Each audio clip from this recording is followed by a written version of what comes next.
How's that beautiful boy of yours doing? Adam asks. An obvious attempt to cut through the tension, but I appreciate it. Growing too damned fast, I say. And the more than beautiful wife? More beautiful than ever. Gentlemen! Jeremy interrupts our small talk, his voice booming louder as we round the next corner. There's a new patient at Loveland. Neither Adam nor I respond.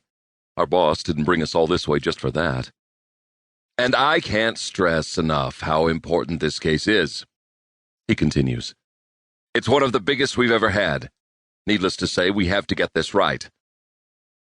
Adam raises a brow. And the mystery patient would be? Jeremy's gaze drops to the floor, and for the first time I see worry break through his stoic demeanor. Worry that pulls us closer toward Alpha 12. Donny Ray Smith. He's been transferred from the Miller Institute in northern Arizona.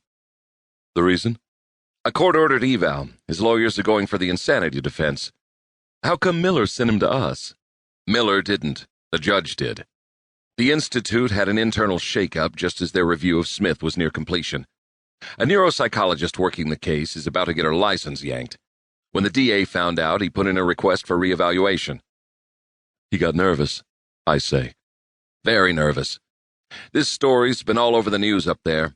Another reason why we must proceed flawlessly. With everything that's been happening around here. We don't need more negative publicity. Exactly. Jeremy agrees. Incidentally, because of all the delays, the judge has us on a tight turnaround. How tight? I ask. Your evaluations are due in a week. Until then, I'll be clearing your caseloads. Did the folks at Miller reach any decisions before trouble broke out? Adam asks. The psychologist's findings were inconclusive, but the neurologist begged to differ. He concluded that Smith is memory malingering. My gaze sharpens on the doors leading into Alpha 12. What's his crime? How many would you like? I'd like as many as you've got. Murder? Jeremy nods once. So many young girls you can count them on two hands. Unfortunately, so far they've only been able to nail him on the last, a 6-year-old. The same age as Devon. Jeremy 86 is my thought. That crime will be your primary focus. As the case widens, more charges will likely come down the pike.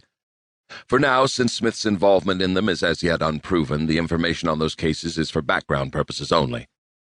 The judge wanted to make this very clear. That said, because the last victim was under the age of 15, and multiple murder charges may eventually come into play, this could end up being a death penalty case, so it would be wise to keep in mind the impact of your diagnoses. 10 kids.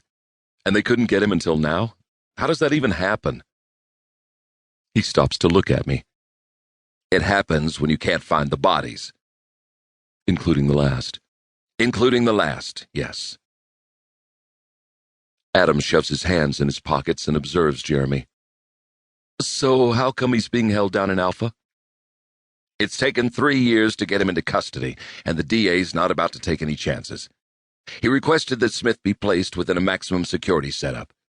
Naturally, we agreed to accommodate. Suicide watch? You bet. We reach Alpha 12.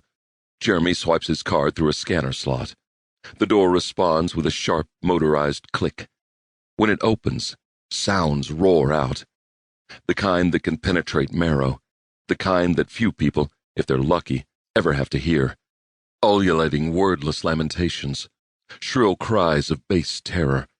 Cackling, eerie laughter from men who would not only rather murder you than look at you, but also do it in the most heinous and barbaric ways their depraved minds can imagine. We step out onto the floor. A row of doors faces us on both sides, each punctuated by a steel-gridded window.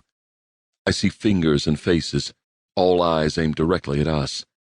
I see expressions that run the gamut from glazed to goofy, maniacal to menacing, and the rest just plain mad. Hurry up!